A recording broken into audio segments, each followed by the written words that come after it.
and welcome to episode 4, learning how to become a social media influencer. Today we're going to talk money. It's the worst thing. I hate talking about money.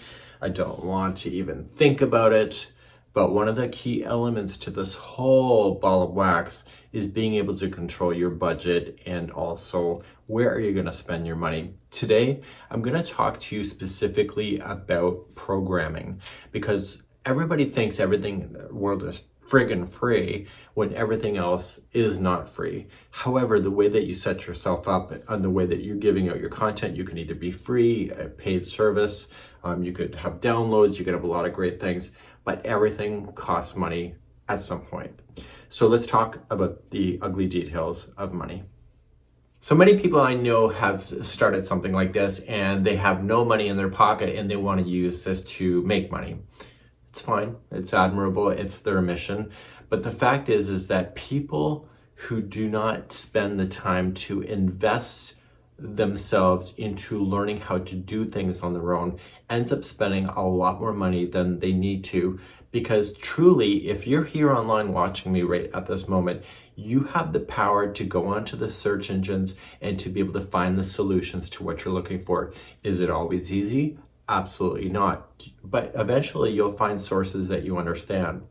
An example of this is that I had to learn how to do Adobe Illustrator for making crochet charts. And you think that it's really quite easy, but there's actually no programming for that at all. And what I had to do is that I had to find programmers that would show me how do I draw a line on a 45-degree angle and how do I do this? And eventually you find people online that you gain to trust. It's like, okay, they showed me how to do that. I understood their presentation. What more do they have to be able to learn? I find with the social media programming, it's all about the words. How do I do something? The way the search engines are working now, you ask it a question, it will come back with the most popular response. But sometimes the most popular response isn't what exactly you were looking for. And so you have to keep refining your details. The more you can do yourself, the more money you will save.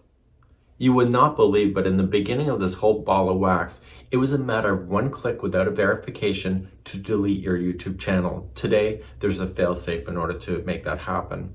The fact is that you can poke around in the back ends of most of the social media programs without doing any damage. And to say, where does this go? Where does this go? You will not believe, well, maybe you do, the layers of YouTube and what's available to you. And there's also a big help center, there's online chat, there's a lot of great things that are available for you. And I find that people will just reach out to me through an email says, I don't understand how to do this, but they've not taken the time to actually put it into the damn search engine. The way that I feel, and this will come across as exceptionally rude, that if you are going to be in my position, if you can't friggin' use a Google YouTube search, how are you going to expect your community to be able to do the same? Because they are going to do that to you as well. So you have to be able to find the knowledge yourself so that you can fix what you need to fix. Everything that is available to you on all the social media platforms is a basic generic template. And you have to figure out, do you need this? Do you need this? Do you want this? Do you want this? And you have to pick and choose what you want so that it's customized for you. The answers aren't always are always obvious. How do you make maybe a top cover for your YouTube channel? What are the sizes for the Facebook postings for pictures? All of that kind of stuff is available to you. And I find that more people in today's society, especially people that want to be somebody like me, they will literally go onto social media and pose the question to their own Facebook friends. And I'm like, why are you doing that? You can spend a few moments, Google it, and actually get your solution without having to involve the Queen of England in order to make that happen. I guess the King of England now. But you have the power. And I find that more people are prone to hire somebody to do stuff that is so basic, basically nickel and diming themselves to death through their own choice of not being able to be comfortable enough or not taking the time to learn. I'll give you another example. If you've not figured out by now, I'm very analytical. So I will go on my computer and I will look at the comments and I will look at the engagement rates and I will look at a lot of different things. What happens today was my yesterday. So if I saw there's something kind of dipping or there's a trend, I've already noticed it and I'm working on that today because I am watching for that specific detail. I've always been that way. So when I started YouTube in 2008, there was other hosts that were like more powerful than me. And I'm like, how did they get their video to be in this particular position? So how did I get here to here to here? And so I would watch their video, I would study what they're saying, I would look at their words that they would use in their descriptions. And this is not just YouTube based. This could be Facebook at this time, it could be Twitter, it could be many things. Everything that you provide into the whole thing is really the key element to here. The more lazier you are on the data that you put into your social media platforms, it's basically garbage in, garbage out. So you have to pay attention. So it's really kind of easy just to say, here, I made a puppet, and then and go for it, and that's it. But if you said, I made a puppet, I happen to be using Karen's Simply Soft yarn. It's for adults. It's a total of 17 inches long. It's very detailed. So you want to make sure that you are providing the information for your social media platforms, and only you can do that.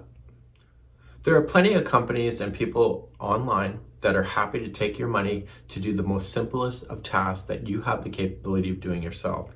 The solutions are not always simple, but if you just kind of work through your steps, I've learned how to do programming in this whole ball of wax. And and it's not from somebody lecturing me saying that I needed to learn. I felt I needed to learn, because the more you can do yourself, the more that you can keep any cash that you make into your own pocket. So you only need to contract out when you absolutely are necessary to do that.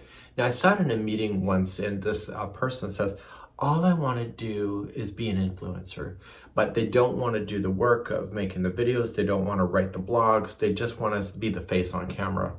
Well, frig, if nobody knows who you are, you're going to have to pay all these other people, unless you got some people that really love you, to provide all the services that you're very capable of doing yourself. I find a lot of people are very lazy in this whole ball of wax, and really the ones that stand out are the ones that do most of the work on their own, or they have built themselves to a level where they have a team of people around them.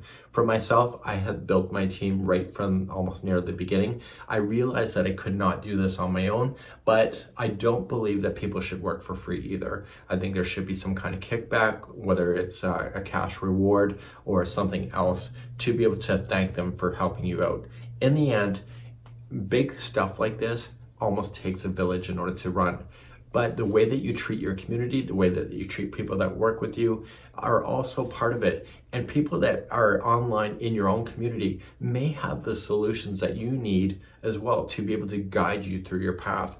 So you're never truly alone, but a lot of it comes back down to you. So when you're pointing at the finger and say, well, they didn't show me how to do something, remember that there's 3 more fingers pointing back at you saying, well, where's your responsibility to be able to learn? And this is where most people will quit.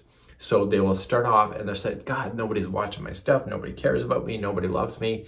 But they haven't taken the time and the other stuff to make it work. So as much as this is fun to be on camera to a certain degree, there's a lot more hours involved that's behind the camera. So people think that I sit around all day and drink bonbons or just crochet all day, when most of it is involved in the programming that makes everything work. The more you know on your own, the more money in your pocket. And that's just the basic fundamentals of math. And so some things I can't do on my own. So you have to be fussy on when you're going to contract out and when you're not. And sometimes these contractors can make more of a mess of your particular platforms than you would have maybe if you just would have Googled it and just try to solve things on your own.